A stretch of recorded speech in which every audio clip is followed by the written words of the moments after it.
All right, you're welcome back now. It's talk time. As I said earlier, we're going to be looking at what I call, in market terms now, capital flight or outflow, really. Now, corruption, tax evasion, and illegal transfer of profits by multinationals and illegal sale of crude oil.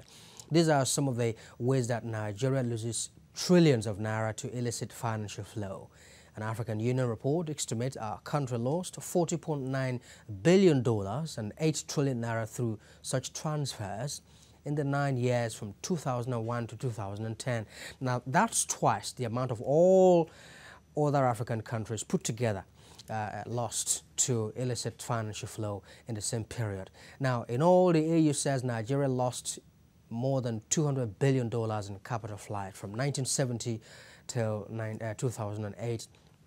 Now, in the studio with me to take a look at this is a chartered accountant and a consultant as well, Segun Shele. As I said earlier, I was going to say, Tunji Shele, but this is no politics anyway. We're talking finance. No, it's not. It's not. Good morning. Thank you for having me. Good morning. Good to have you with us again. Thank you so much. Right. Of course, you listened to the intro there. Quite a lot is lost through some of these channels. Illicit, tax evasion, transfer of profit by multinational corporations. But the CBN, as it were, is been trying to put a seal on this anyway, coming up with some measures. For instance, non-payment of foreign currencies into domiciliary accounts. Into domiciliary accounts. How helpful do you think this will be to our economy? Well, the policies that CBN of late has actually tried to put up is to arrest it in the short term. That's the way I see it. So they're not thinking long term? I'm not sure that can actually help in the long term to redress this issue. The issue is quite enormous. It's been lingering for years. It's not suddenly that they now realize that they've been losing these monies. We are talking of values, like you rightly stated, in excess of $1 trillion. That is quite a lot of money. So why now? And again, let's even watch the reaction. Is reaction by raising up capital flight? Or the reaction is trying to stem the consistent fall in foreign exchange price value? Because the foreign exchange rates of the naira to the dollar that the CBN is trying to attack by the rule of not depositing foreign exchange into your domiciliary account. So that way, what is causing this continuous slide can be arrested. And of course, we've realized rather now that there's been some relative stability, and then there's been a marked improvement. 208 or so. Yes, there's been a marked... Hovering between 208, 200 and... 9, 10 and that. There's been a marked improvement. But of course, it's still going to be in relation to... That's on the short term. On the short term. Because again, we are still talking of generating enough. We don't have... There's a terrible shortfall now in the foreign exchange the country over time has been able to get and is getting by reason of the low value in the price of crude oil. So if you are not generating as much foreign exchange, then of course, what are we talking about? You really don't have the currency with which to push yourself against the dollar. Be that as it may.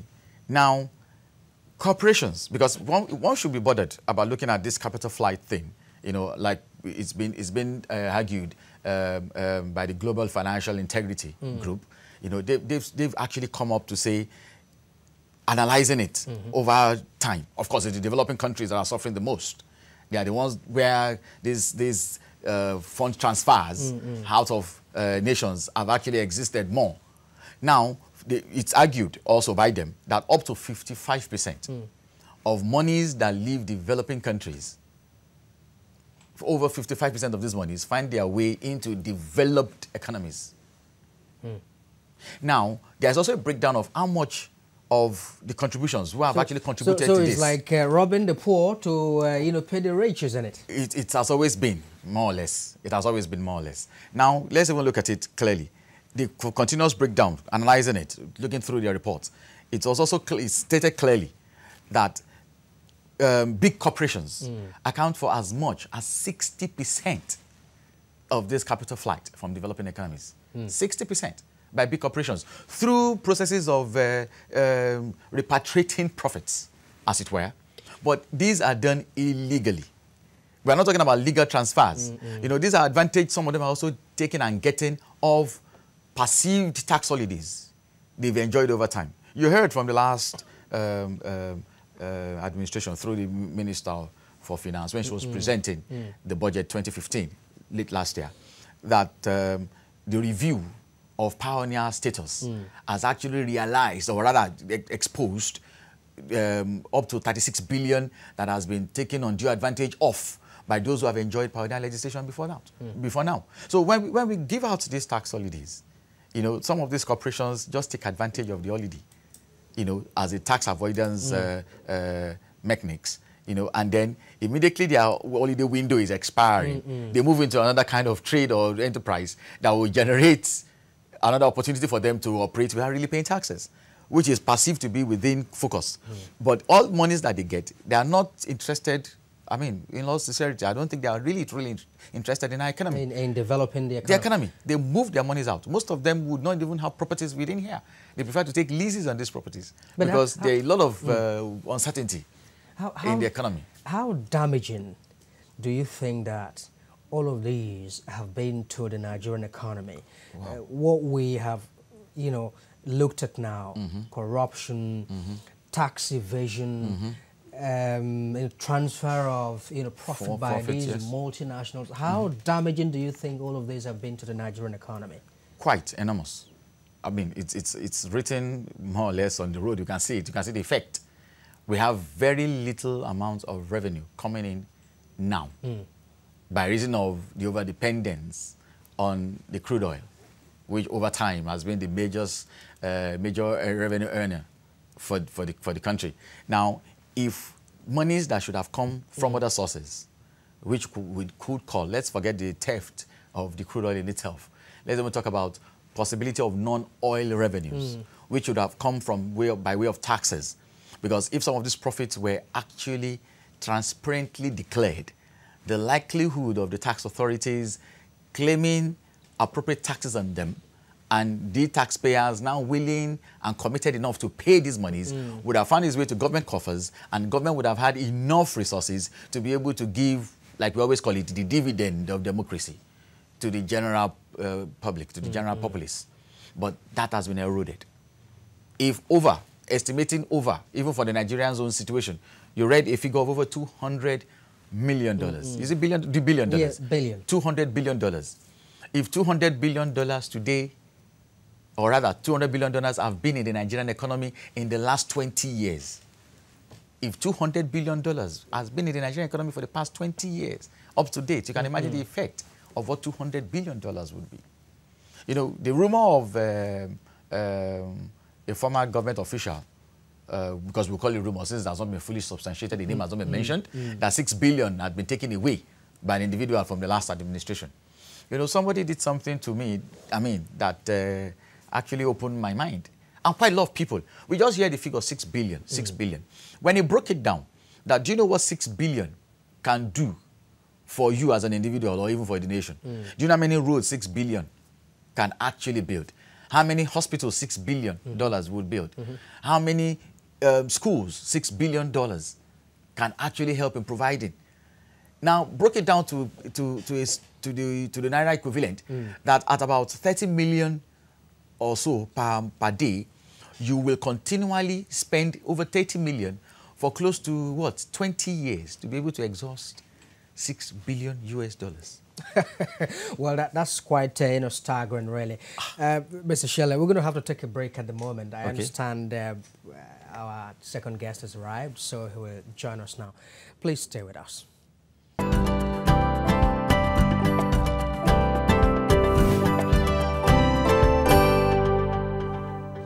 All right, welcome back. It's Talk Time on TVC News Nigeria. As I said earlier, that we have another guest in the house, Bisi Iyanewura. He's the founder and managing partner of Bisi Iyanewura & Co., a firm offering a range of commercial and corporate legal and business advisor services.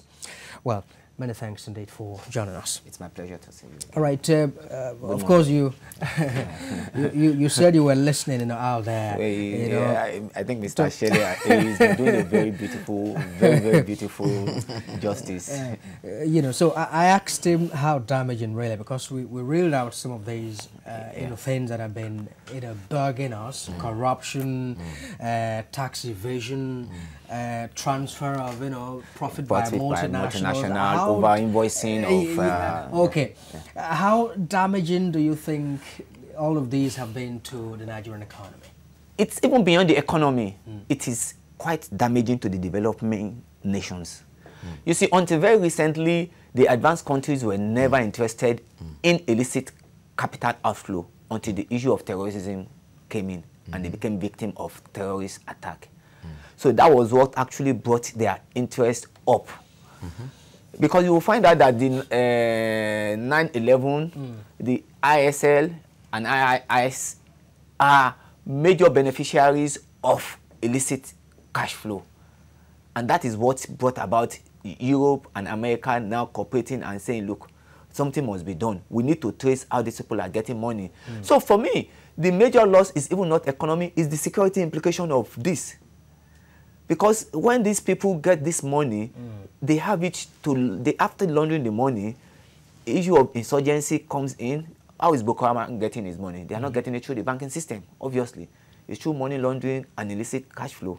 Then also, you want to look at the issue of drugs. Arms deal. Those are the effects of this on the country. And all of them replicate and force down on the economy. Because if you want to look at it now, the amount of money that Nigeria has spent fighting Boko Haram is huge. These are money that we should have spent on developmental projects. Now we are fighting Boko Haram, and Boko Haram is getting their own money from illicit. So those are the effects. Here on the economy, the government is losing a lot in terms of taxation, which are money that could have come into developing the economy. The element of fraud does not allow you to openly declare your income. When you steal public fund, you cannot go and tell the government, I've stolen 1 billion naira, so I want to pay tax on 1 billion. So you have to find a way of keeping, and the government is losing money. When you over-invoice, the government is losing money. When multinationals deal, like Mr. Shelley said, in illegal transfer of profit, the government is losing money. And when the government loses money, social services is in problem. Unemployment is part of the thing. So those are the issues that we need to really look at. And that is why America now, you find out very recently, last year, America had to put a lot of pressure on Switzerland that they actually need to rework their secrecy banking regulation. That they have to release the list of Americans who are having money in Swiss banks to them for purposes of, people thought it was just for purposes of taxation. No, it's not. It is actually more for purposes of security. Because when these people have so much money, they're in a position to destabilize any economy and any government. All they have to do is like, well, America is a very open society. They will start bringing in adverts and all these things, and they start giving money, or we are even worse because security is so porous here. If somebody brings in $10 million into this country, it can stabilize the country, the economy, it can stabilize even the government. It's happened before. All right, Mr. Shelley, the Global Financial Integrity, GFI. Yes, in their recent report, ranked Nigeria as one of the 10 largest countries for illicit financial outflow in the world. How does this really, bear on the image of the country? That is one of the so many negative reports we have about our nation. If I 1 to 10, I think it's fair enough. Very ridiculous ratings. If you get to see the rating of the World Bank regarding compliance with paying taxes, out of 187 nations, Nigeria is ranking 171. So what are we now talking about? If Global Financial Integrity is saying we are just within, and we are actually number 8 on their schedule, because I actually did see the report, and it's not good. It has always not been good. But, you know, we know these things. We only just pay lip service to it. We look the other way. Yeah. You know, like Barrister said, we have a situation in our hands. How are we confronting the situation? When the United States were taken by surprise by the terrorist group Al-Qaeda, when 9/11 occurred at that time, of course, they realized that monies changed hands for the terrorist group to be able to actually find their way into their country, got the training, and then carry out that nefarious act. Now, how do we curb this? So somebody started thinking. But here, you know, we just hear situations, we read about them in the pages of newspaper, listen to them on TV, and then people just talk about it. Nobody really comes up with solutions. You know, like you rightly said, when the United States started fingering countries, especially like Switzerland, like I mentioned earlier, on how they will help curb incidences of people moving in monies back and forth to their country and then their banking institutions. You know, they even came up with a law. The act is expected to be implemented of late. They call it the Foreign Exchange Account Compliance Act. You know, that law actually requires for every financial institution outside of the United States to give an account or give a report of every account of any U.S. citizen who is a customer of their banks to the directly now to the Internal Revenue Service of the U.S. Like you rightly said, it's not because of purposes of tax, really. It's all about fighting terrorism. It's about curbing money laundering. Now, Nigeria seems to have something close to that with the EFCC's Special Control Unit against money laundering. Now, that harm is to help in fighting money laundering and curbing the activities of monies exchanging hands via by terrorist groups. Because it's expanding, it's enlarging, it's becoming a cartel, a big thing, a big worry, a big concern. Initially, Boko Haram was a Nigerian thing. Now, Boko Haram has become an international headache. Because as it's spreading out to the regions closest to Nigeria in the east, northeastern part of the country, it could escalate into something else. Now, you've seen ISIS member who was on his way to Nigeria. I was actually going to say that. You see, the man was actually, you see, Europe is becoming so hot for money laundering. No, they have to create a new route. And I can suspect that because of... he was going to come in through Egypt. Yes. Yeah, I am suspecting that because we don't have the institution and the political way to fight money laundering, they are trying to create a new route through Nigeria to be funding terrorism in Middle East. That is where we have to be very careful. Just like drugs, Nigerians never used to be consumers of drugs initially. We knew next to nothing about it. A route. Yes, it's just the but because when you are moving something and the roads are blocked, you have no choice than to leave it where you are, and then it becomes a problem for us.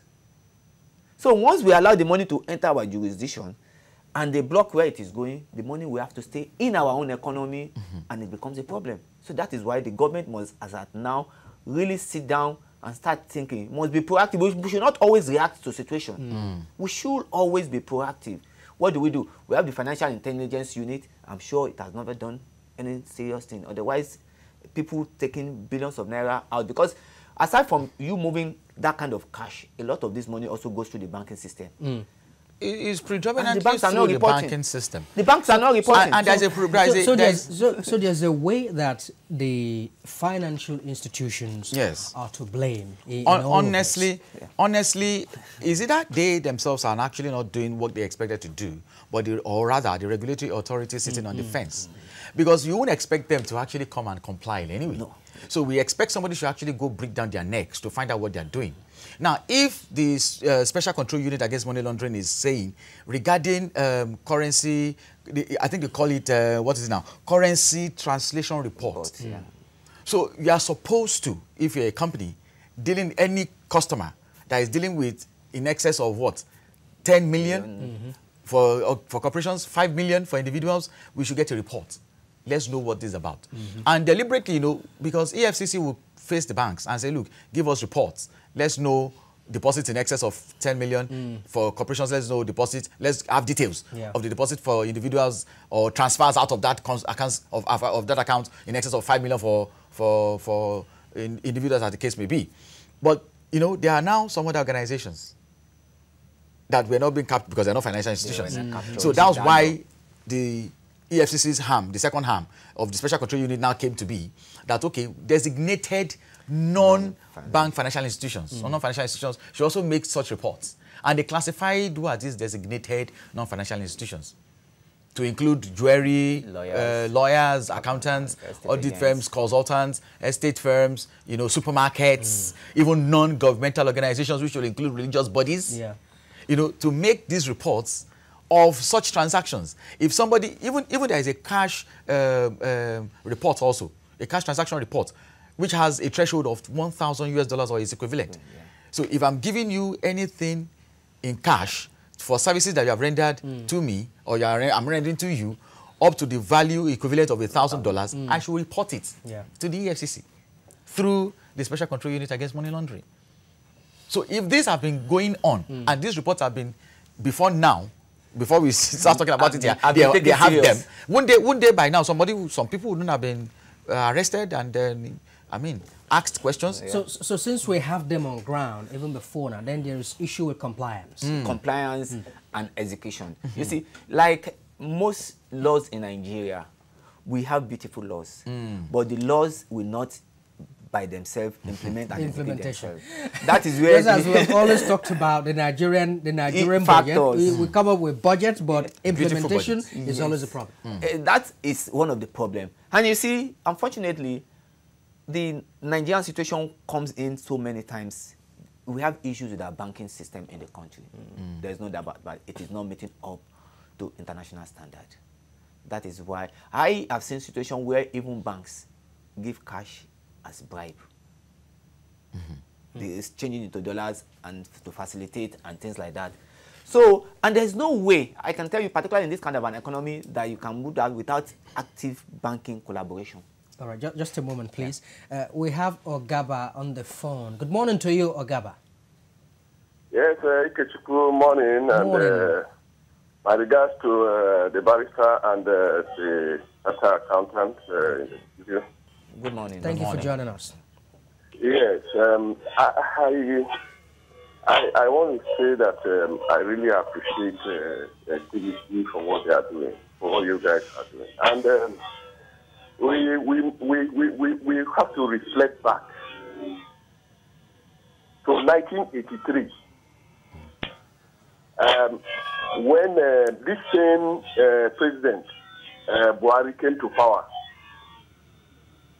This was one of the first things he addressed. Ensure that central bank moved, I had a policy, a supervisory policy for our foreign exchange transactions. And that was why he insisted that anybody traveling abroad or who wanted to, or manufacturers who wanted to do importation should fill the Form M and the Form A for basic travel allowance. That was the first time I saw a deliberate policy from government, you know, in trying to manage our foreign exchange or manage foreign exchange transactions in Nigeria. And as at then, it brought sanity into that area. People now wanted to travel. They had the basic, they could apply for their basic travel allowance. Every year, every Nigerian had the right to apply. But then it was being abused before he came into power. Because you could go to the counter, buy foreign exchange as much as you can. But then when it came, because of the policy, it has to be through every customer who had a bank account. And when you fill your forms, a copy of the form will be sent to the central bank so that we can have proper documentation. I think what we are doing is we are just abusing everything. What if we had followed some of this legacy he left behind when he left office in night, when the government when their government was overthrown? We wouldn't have been going through all these things. And coming to the local, even within Nigeria, look at when allocations are made from Abuja to a local government.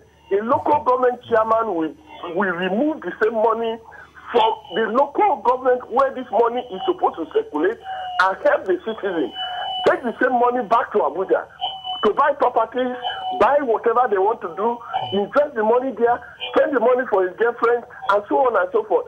I think that we need, you see, I trust PMB, and we need to get to the fundamentals. If we want to get out of what all these things have to stop, and we need to get to the fundamental. Thank you. Have a fine deliberation, and God bless Nigeria. All right, thank you very much, Ogaba, for a very incisive contribution there. You heard what Ogaba said. I mean, Ogaba apparently, summarized it. Yeah, absolutely. It's put in form as, policy somersault. Yes. Inconsistency. Inconsistency. Yeah. Now, if you don't have, there's a general and popular saying, if you don't know the purpose of something, abuse is inevitable. And that is the problem we're having right now. Some of the policies that, successive governments, some policies of some successive governments are quite rich. They are quite worthy. When they come up with those policies, people don't want to sit down. The new government don't have the patience to sit down to analyze thoroughly what is intention of some of these policies. And it's not like these people were dead anyway when they're leaving government. We've only had instance of maybe two sitting presidents that ever really did died while they were in office. So you can actually get confirmation. What were your thought patterns? The spirit behind this policy. This law and this status. Like you rightly said, it's always been a problem. I always say with the lawyers, now why do you people carry so much laws? Nigerian status books are so filled with laws that nobody really is looking at for implementation, like every other thing. Like you also mentioned the budget. Like even single policies or family policies or family rules. We are just perpetual rule breakers. Just to collaborate what you have said, you see, policy inconsistency allows for maneuvering. I think it is high time, if in the US today, or in the UK, if in the US, the last president is a Republican, the new one is a Democratic, or a Democrat, you will not see a sudden change in policy, because they have institutions. Okay, just a moment, sorry, may I interrupt you with your permission? Let's take Abubakar. Good morning to you, Abubakar. Hello. Yeah, thank you very much for joining us, Abubakar. Yes, thank you very much. Thank you very much. I wish to extend my appreciation to those gentlemen in the studio with you there. Thank you very much, sir. Thank you. In fact, they are making a lot of sense. Really, the issue of this money flow, watching, honestly, there are a lot of lapses. You see, our government make policy, but some of us deliberately we overlook the policy. We try to bend the policy to suit our interests. Just like the lawyer, that gentleman, that lawyer, he made a very sensitive issue. And what really is happening is that we were too selfish. We want things to suit our purpose, to suit our interests always, so that we don't. If my interest is satisfied, then I don't care whatever other people will benefit. This is not my policy, my principle, what do we call my idea again. So that's why we make things. We try to bend the country, the law of the country, and we try to abuse the law of the country, and any policy that's supposed to be effective, we overlook it and make it unpopular, and finally we abuse the country integrity. All right. So, honestly, I really appreciate just the little I want to speak in. Thank you very much. All right, Abubakar, thank you very much. Just in case you want to join us, we are talking about illegal capital flight. you know, illicit financial flow, it's really a big deal in the country. We're going to take a look at some figures now.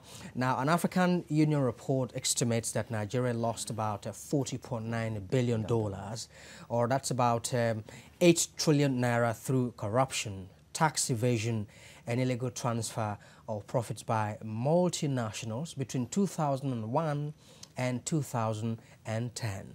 According to that same report, our country cumulatively lost $217.7 billion, or if you translate it to naira, it becomes 43 trillion naira to illicit financial transactions between 1970 and 2008.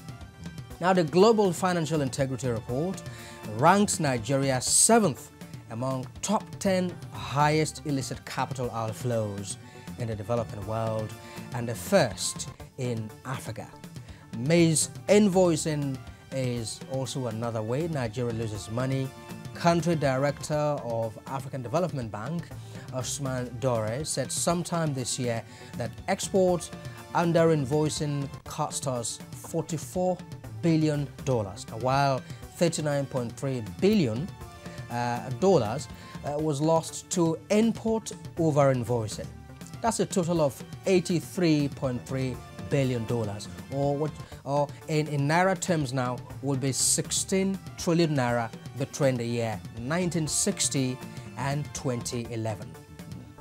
Well, talk to us and tell us how this can be checked. Well, the number you can call to reach us is going to be displayed on the screen there for you. In the meantime, I still have the two gentlemen in the studios here with me, Shegun Shele, chartered accountant and consultant, and of course Mr. Bisi Yanewura, a lawyer and financial analyst. You see, the funny thing is this, it's an irony. Africa... Look at the figures. Yeah, not even the figures. You see, the figures have shown that Africa is actually a net exporter of capital to the developed countries. So apparently it is our money that they are lending back to us. Obviously. At an interest. Obviously. You understand? You took $1 out of the economy to give to them. They are lending you back that $1 with interest on it. It's their money. These are part of the disadvantages. Because it actually means that aside from the $1 billion you have lost, you will now be losing additional money in the payment of interest. The cost of the fund. As the cost of the fund.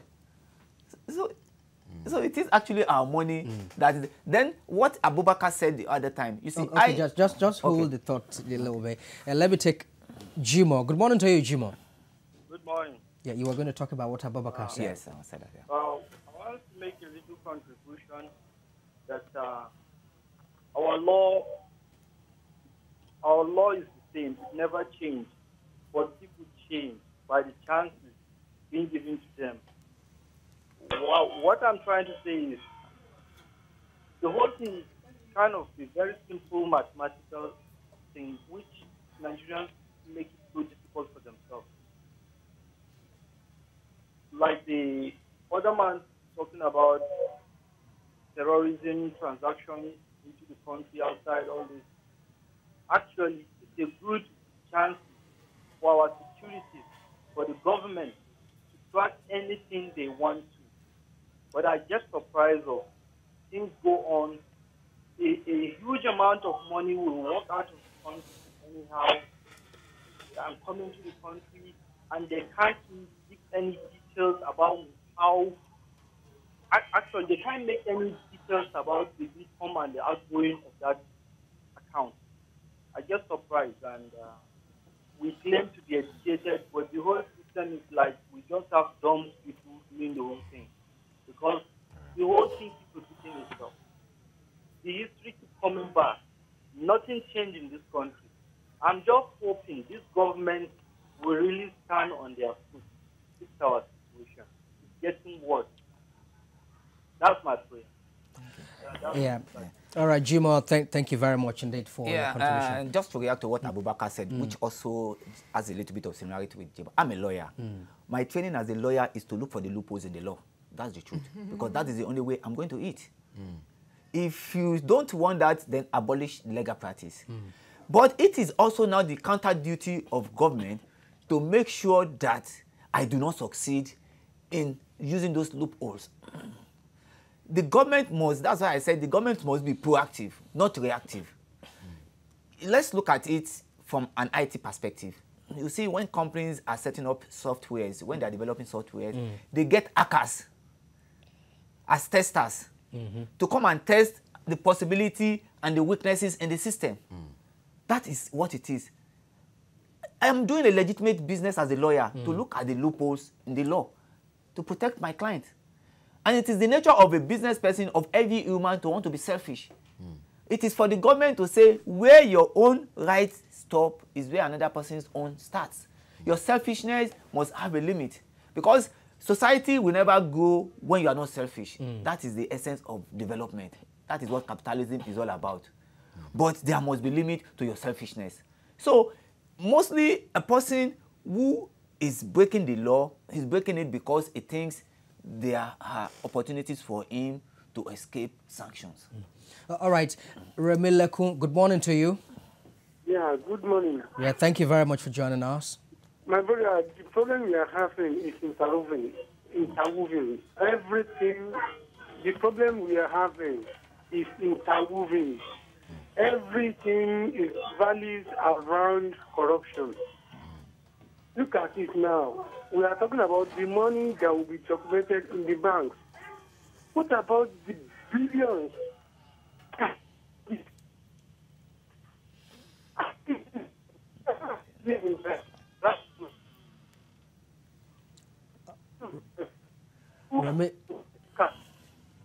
Remilekun, very unfortunately, we're not able to make out, you know, what you were saying. The line not too good, but if you can, please call us back again. Yes, Mr. Shelley, I'm thinking these world financial institutions like the World Bank, the International Monetary Fund, do they have a role to play in ensuring that, you know, we succeed in curbing these illicit, you know, outflows? Well, what would be the benefits to them if they come? Because where are they going to get monies to borrow developing nations? Because it's from the excess that some of these other countries that are perceived tax haven economies have permitted for monies to come in without question. You know, even the arguments that the United States is having with Switzerland. Switzerland's law does not permit for you to ask a bank where monies are being transferred into the bank from abroad. They are not duty bound. In fact, when I was getting to understand the thing the more, when I was doing the study on it, I found out that it was said, I didn't get the name of the country, but that in some other countries it's even an illegal thing. It's not right. It's a criminal offense for you to even disseminate the information that Nigeria has just transferred, somebody from Nigeria has transferred money into my account. That if you disseminate such an information, it's actually a criminal offense. Liable. Yes. In Liechtenstein, yeah, it is. So you can imagine if it's that extent, then what are we talking about? So a situation where the IMF and the World Bank would naturally also help in raising some of these monies through these offshore corporations, and then come back and ask developing nations if you need money, loans that we can give you at so much interest. Oh, okay, sorry. I understand Remilekun is back on the phone. Remilekun. Yeah. Okay. What I'm saying is that the problem we are having in this country, every problem is interwoven.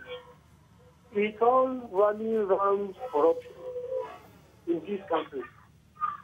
See, in Bayelsa State here, yesterday, about 3 days ago, I met a friend of mine who happens to be a carpenter. This carpenter, now, one man that is very close to one of those former officials, now said his house is leaking, that he needed to open to repair the house. This my friend carpenter got into the house, removed the roof, come and see money inside house. That's what they do. A lot of billions of naira in the house, billions of naira. Look at So what am I trying to say? We are only talking about money in the bank, documented or not documented properly. What about the billions of naira in the houses, in the bunker, which people are keeping, and these people are really supposed to put the interest of the masses at heart when they are working in various offices, in federal government, state offices. What are we saying is that it is corruption? Now, if a poor man committed an offense and then a policeman does not need any warrant to go into the house to confiscate anything that is in the house, but a policeman, if it happens to be the rich man, that big fat belly man, they will not be able to enter his house. Even if they do, they will just give some small money will exchange the hand and nobody will talk about it. Instead of money, and then look at our judicial system. The matter we see in judiciary for over 3, 4, 5 years, it will be forgotten. So, if our president is doing some certain things, this measure now, circulating the salary account and inflows of cash in the banking system, it is a kind of measure that all of us are supposed to embrace, and you'll be surprised that these people that just make a visit are the ones sponsoring people to counter it. All right, Remilekun, thank you very much indeed for your contribution. Yeah. Now, imagine this report from the Global Financial Integrity. It stated that in 2012, $991.2 billion left developing countries in illicit financial outflows. This is exclusive, like you rightly said, exclusive of bulk cash movement. Because they can't capture that. It's what they could trace to those foreign banks that they were able to record. They also went ahead that it also does not include, clearly, apart from the bulk cash movement, mispricing of services and goods. And then some type of money laundering for terrorist operations. You know, so what are we talking about? What they've been able to capture is a fraction of what actually moves. What goes out. Because it is said that some people will even move with suitcases laden with cash and cross borders with such huge sums and go deposit them into foreign bank accounts abroad. Let's even talk about how difficult it has been to move monies to Europe and America by reason of the fear of the terrorist operations that they are trying to curb. If we do, somebody has not been able to place a hand on it yet, but check the economy of Ghana. There is excessive inflation now in Ghana. What fuels inflation? So much money, little goods, fewer goods and services.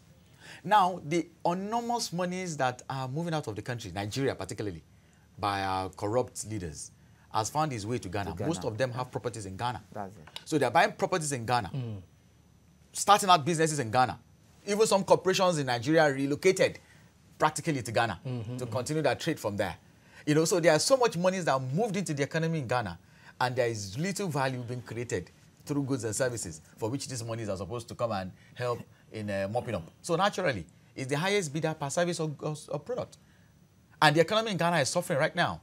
Things seem to be going on a negative, on a nosedive, rather than for what it used to be that everybody was praising and hailing the transformation that was hitting the country. So if they are not careful, it could be worse off than when they started out. Yeah, they could be consumed by... It could be worse off than the way they started out. You know? All right, Yakubu, good morning to you. Good morning, sir. Yeah, thank you very much for joining us. I'm calling from Niger State, Yakubu. Right. Thank you very much about the... hello? Yep, we can hear you, Yakub. Please go on. Okay, I just want to comment on the issues on ground. And my surprise is, you see, issue with Nigeria is I don't know why we are too corrupt. It's very easy. You see, instead of us to see Nigeria as a united nation, you see, very few people just grab the entire money because they are ruling the country. Just instead of them to know the old age people, let's rule this country according to the, so that by tomorrow we'll be, proud of ourselves that we have a good nation that stands the test of time. Thanks to Buhari, And please, let's give him supporting stance. Nigerians should put heads together, forget about religious, ethnic, and other things. Please, let's focus on how to solve problems of Nigeria straight ahead. Let's pray over it. Thank you very much in that distance. All right. Yakubu, thank you very much indeed for your contribution. Yeah, you finished the point. You know, so in addition to the fact that if there has been a concerted effort on the part of the developing economies, that is not just about we must championing the cause of rescuer, because that's the way I see it. Let's go rescue them. That's the mentality they are carrying. And it's all about, let us look at where the problem actually has emanated from. We have leaders there who are stealing and bringing their monies here. Can we reject these monies? Can we make them ensure that these monies go back, stop the flow of these monies into our country, and make them use that monies to develop their own country? So it's like just paying lip service to... They have always paid lip service. If not, if there is a concerted effort. I mean, in part of the requests or requirements of reducing or totally eliminating the issue of illicit financial outflows, you know, the global financial integrity was suggesting that developing countries should be conscious enough to collaborate with developing economies. Developed countries. Yes. To ensure that monies that are being supposed to be used to develop their are maintained in yeah. those continents, in those countries particularly, in those areas and localities, so that way then development can be given. Because if you create, and that's what we created even here, a part of the country is developing faster than the other, where you have neglected them being educated, providing for their basic amenities, they are the ones that can easily be, conscripted into terrorism and the insurgencies that we are seeing, that we are getting. Because they never really have anything to lose anyway. The belief society has taken an undue advantage of them, so they want to unleash terror on the society. So it's not about taking guns to try and shoot them down. You kill them, another one actually is still existing. It rises up. It's a continuous fight. It's inevitable. So you must find a way to nip it in the bud. Where is the problem? Let us cut off the problem in itself. And then now arrest and attack what is the consequence of the problem we have created over the years. But if the problem in itself has been solved, has been locked up, then even now if you clear off the 3 months or 2 months or whatever the deadline, then it will be total and out. Because after 3 months, you cage them. Okay, there was Metasini before. There is Boko Haram now. So which one next? Because it's not about curbing it now. 3 month deadline, okay, it's over and out. Clean report, we've taken care of Boko Haram. But then you have still not taken care of the needs of the people. They are not properly educated. They know next to nothing about what is happening outside of their region. And then somebody starts another movement and then can obviously get a large pool of people to also conscript again into another insurgency. So Mr. Yanawura, we have no time anymore, but there has to be collaboration between the CBN, all agencies of government, CBN, the EFCC, and all of them to ensure that this is curbed. Yes, definitely. I think it is high time the government sets up an interministerial organ on illicit flow funds, consisting of the EFCC. Yes, because you see, the Federal Ministry of Commerce and Industrial Trade and Investment has the SCIU, which is actually not part of EFCC, but because they didn't have the muscle, they called EFCC in and say, come and enforce it. EFCC has its own, which is the FIU, Financial Intelligence Unit. So you want to ask yourself, why all this duplicity and multiplicity? What you need is one strong institution where all the data flow. Because what happens is that some of them will purposely report to SCIU, some will report to FIU. Different figures, and they know that these government agencies doesn't have the manpower to do. Then also, just to support what Mr. Shelley is, one thing I am happy about what is happening to Europe now, about the issue of illegal immigrants, is going to force Europe to be more interested in good governance in Africa. Because the money that African countries should use to develop their people, the money is in Europe. All right. And that is why our people are going there. If you have good governance in Africa, there is no need for them to be taking those deadly trips. All right, Mr. Yanawura, we are out of time completely, but your last words as the way, as a way to, curb the financial or capital flight that we're experiencing in the country. Government should frontally attack corruption of any sort. You must take it very serious because the major money that is flowing out of Nigeria is from official corruption. All right, Mr. Shelley. Yeah, well, I think it's more of a concerted effort where we look at the multiplicity of the problem. It is beyond corruption, like I said earlier. When I looked at the ratios, what is taken out more by our big corporations is far more than what corruption in itself has even able to generate. So if the tax system, there's an harmonization, which is beyond the one that we are reading in the pages of newspaper, but concerted effort is placed on really taking out incidences of multiple taxation and double taxation, and then the process of tax administration is streamlined and is quite easy for people to comply by themselves.